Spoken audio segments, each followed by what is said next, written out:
Good afternoon, everybody. Uneducated Economist here. Thought I'd give you guys a bit of a lumber update. Now, it's hard to give a lumber update right now.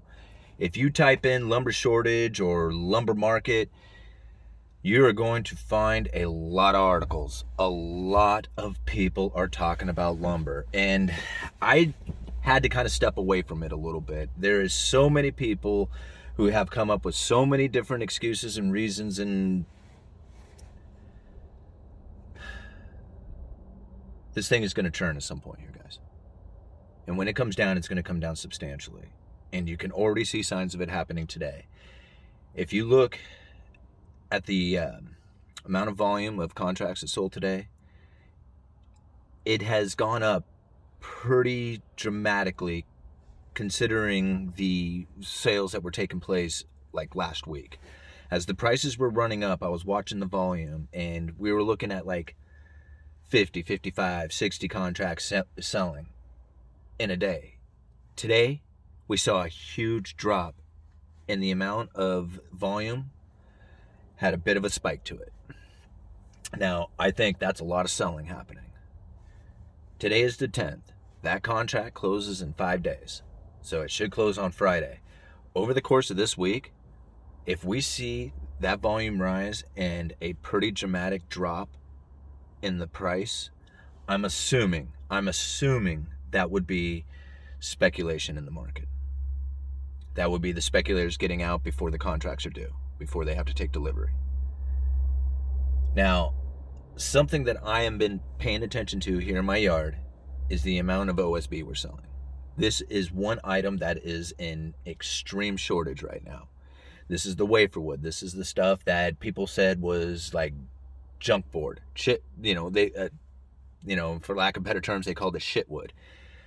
It was the cheapest sheathing that you could use in the new construction project. And this stuff, right now, we have it for sale at over $80 a sheet. 2x4s are $11.09. A sheet of half-inch CDX, $75. These prices are so extreme. I rang a customer up, had less than a dozen boards on it. They were pressure treated and a few other items. It was like $250. And it was such a small amount to think that, you just spent $250. And I remember you could get like a truckload of lumber for $250. You could get 100 studs. And today you're going to be able to get 25 if you're lucky.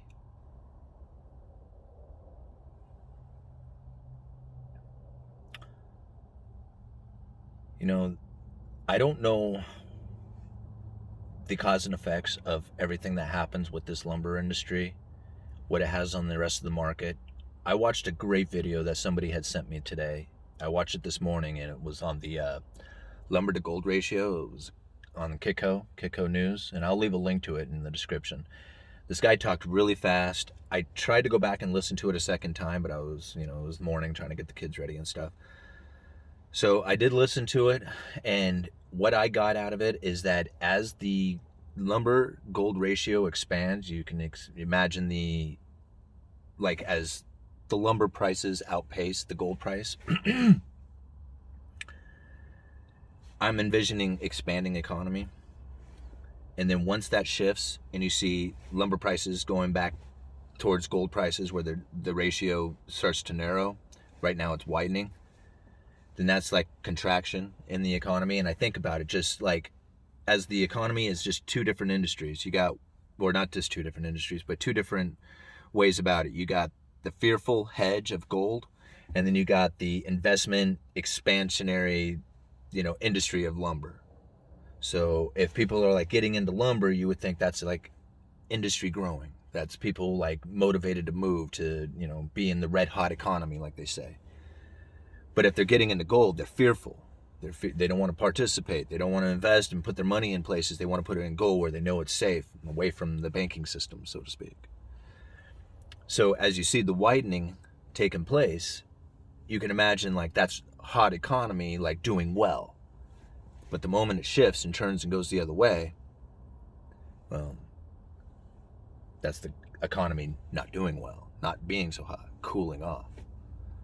And boy, it seems like that's going to be coming here real soon. I just see this play into gold as people get fearful of inflation, because typically inflation has people running to precious metals. So if they're fearful of inflation coming into the future, then gold is an excellent hedge against inflation. So that would cause the price of gold to go up. And if this lumber industry is what I think it is, and that is complete obscurity from reality, because I feel here it feels like any minute the supply chain is going to be completely filled and we're going to be back to pumping out lumber and distribution just like we always have. I can't prove that. I can't say it. Every time I try to order, things are in short supply. It's hard to get. They're expensive. But I just talk to people all over the country, and they talk about how much lumber there is. They talk about how much lumber they see at the train yards, how much lumber they're seeing at the different lumber yards. You know, I think about, like, how could it be that there is this much lumber out there that people are talking about seeing, but yet there's a shortage of it?